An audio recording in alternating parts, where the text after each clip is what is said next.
Hello and welcome to today's episode of the VIDEOTORIAL, which is going to be my daily video talk, a video editorial as it were, bringing to you spot analysis of the news of the day, or it could even be a take on issues plaguing Goa, or it could just be about a discussion that I would like to have with viewers for their feedback, to be of course carried and included in the coverage both in HCN and in Herald. At the end of the day, I think direct engagement with viewers and readers is the most important way for a newspaper, a media house, or democracy to function. Coming to today's topic, let us look at policing and community policing. In the last 24 hours, there have been 3 incidents that have been extremely worrying for Goa. Firstly, a child, a 1-month-old infant, was literally kidnapped from GMC, from her mother's arms, as it were. The kidnapper was hovering around the Nescafe shop at GMC, which most people in Goa would have seen. There was a mother who had come with her baby for the baby's normal health vaccinations, and she had gone to the coffee counter to get a coffee for herself. So there was this woman hanging around who kind of warmed up to her and said that she would hold a baby while the mother was drinking and buying coffee. And in the spur of the moment, she just took that child, disappeared, got onto a motorcycle pilot and whizzed off to the Panjim bus stop. And then from there, she caught a bus and went to Mapsa, got down at Mapsa, and then went towards Bicholi and Asnora. These are the facts. Anyway, the woman has finally been caught and traced.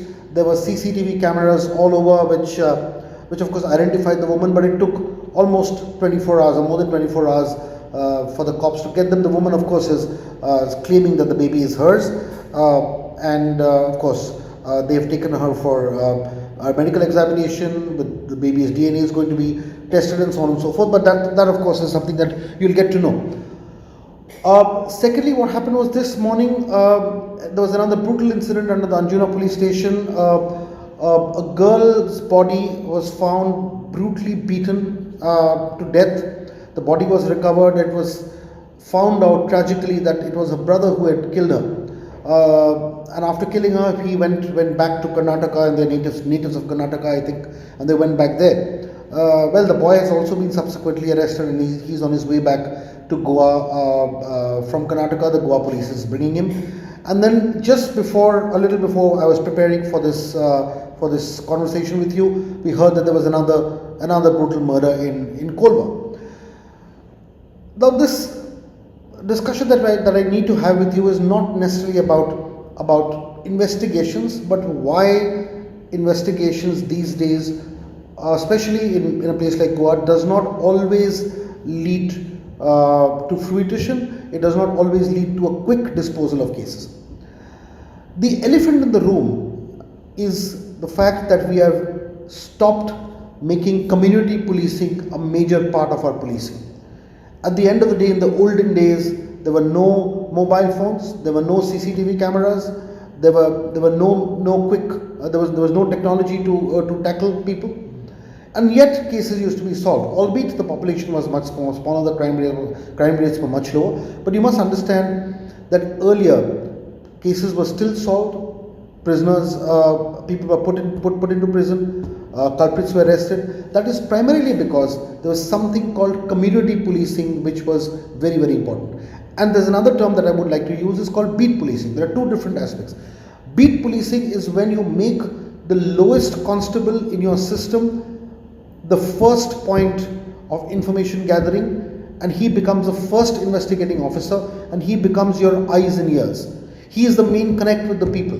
The people also begin to trust the beat police cop and keep on giving him information. So the beat police officer has this whole system of informants, or khabris as they call in North India, and it is this network of informal khabris who actually inform the beat constable, who knows everybody. He knows all the criminals, he knows all the people, he knows the good guys and the bad guys, he knows everybody in his beat. And similarly, the whole network of beat officers, they work like a chain. So my point is, if a criminal moves from one beat, one locality to the other locality, you have a full network of beat constables who are there keeping watch. So they are watchdogs of your different areas. They are the ones who in turn brief the higher ups in the police station. The PI, the local police station in charge, used to depend on these informants, and they were completely informed. So and so on and so forth. And the information used to pass up the chain. The SP was well informed. The DIG was well informed, and policing was absolutely robust. And this used to happen during the British days as well, or during the Portuguese days, as far as Goa is concerned as well.